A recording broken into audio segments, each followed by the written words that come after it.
Hello అండి. Good morning. నా పేరు డాక్టర్ శ్రీకాంత్ పెద్ది అండి. నేను కన్సల్టెంట్ పల్మనాలజిస్ట్గా వర్క్ చేస్తున్నాను ఇక్కడ మన స్టార్ హాస్పిటల్ స్నానక్రామ్గూడ బ్రాంచ్లో. టుడే మనం డిస్కస్ చేస్తుంది టాపిక్, మనము రీసెంట్గా కోవిడ్ కేసెస్ పెరుగుతున్న దాని గురించి అండ్ మనం తీసుకోవాల్సిన జాగ్రత్తల గురించి. సో కోవిడ్ మనకందరికీ ఆల్మోస్ట్ ఒక 5 నుంచి 6 సంవత్సరాల మధ్యలో వరకే తెలుసు. కానీ కరోనా వైరస్ ఏదైతే కోవిడ్ వేరియంట్ మనం ఇప్పుడు అనుకుంటున్నామో, సో కరోనా వైరస్ అనేది దశాబ్దాలుగా మన ప్రపంచం అన్నట్లో వైరస్ అనేది ఉంది మెయిన్గా. సో కరోనా వైరస్ అనేది ఒక RNA వైరస్ అండి మెయిన్గా. సో బేసికల్గా ఇవన్నీ కూడా నార్మల్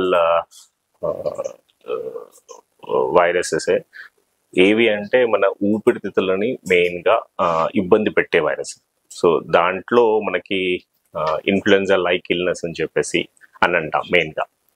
సో దాంట్లో అదర్ వేరియంట్స్ చూసుకుంటే మనము కామన్ ఫ్లూ వైరస్, లేదా మనము కోవిడ్ కంటే ముందు చూసుకుంటున్న స్వైన్ ఫ్లూ వైరస్ కానివ్వండి, లేదా ఈ మధ్యలో వచ్చిన HMPV హ్యూమన్ మెటానిమో వైరస్ కానివ్వండి, ఇవన్నీ కూడా వేరియంట్స్ మెయిన్గా. సో ప్రస్తుతం ఏదైతే వేరియంట్ నడుస్తుందో దాంట్లో మనము ఒమిక్రాన్ వేరియంట్ చూస్తున్నాం మెయిన్గా. సో మనము 2019, 2020 లేదా 2020, 2021, 2022 సంవత్సరాల్లో చూసిన వేరియంట్స్లో మెయిన్గా వుహాన్ వైరస్, ఏదైతే చైనా నుంచి స్ప్రెడ్ అయిన వైరస్ కానివ్వండి, లేదా దాని తర్వాత వచ్చిన డెల్టా వేరియంట్ కానివ్వండి, లేదా దాని తర్వాత వచ్చిన ఒమిక్రాన్ వేరియంట్ కానివ్వండి.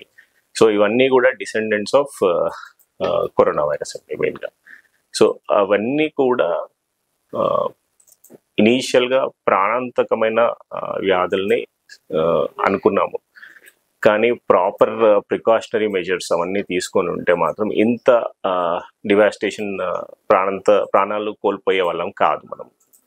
సో కమింగ్ టు ప్రికాషన్స్, ఇప్పుడు తీసుకోవాల్సిన ప్రికాషన్స్ ఏంటి అని అంటే, కోవిడ్లో మనం ఎలాంటి ప్రికాషన్స్ తీసుకున్నామో అలాంటి ప్రికాషన్సే ఇప్పుడు జాగ్రత్తగా తీసుకోవాలి మనం. మెయిన్గా ఏంటంటే 2 feet డిస్టెన్స్ మెయింటైన్ చేయడము, లేదా ఇంట్లో మాస్కులు ధరించడం కానివ్వండి, లేదా దగ్గు లేదా తుమ్ములు ఉన్నప్పుడు మాత్రం చెయ్యి లేదా కర్చీఫ్ కానీ అడ్డం పెట్టుకోవడము, అండ్ క్రౌడీ ప్లేసెస్కి మెయిన్గా అవాయిడ్ చేయడం. ప్రస్తుతం మన దేశంలో 1000కి పైగా కేసులు ఆల్రెడీ చూస్తున్నాము మనము.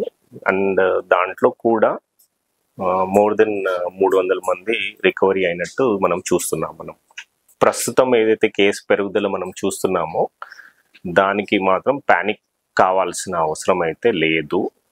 కానీ కొన్ని జాగ్రత్తలు మనం ఏవైతే డిస్కస్ చేశామో అవి తీసుకుంటే మాత్రం సరిపోతుంది.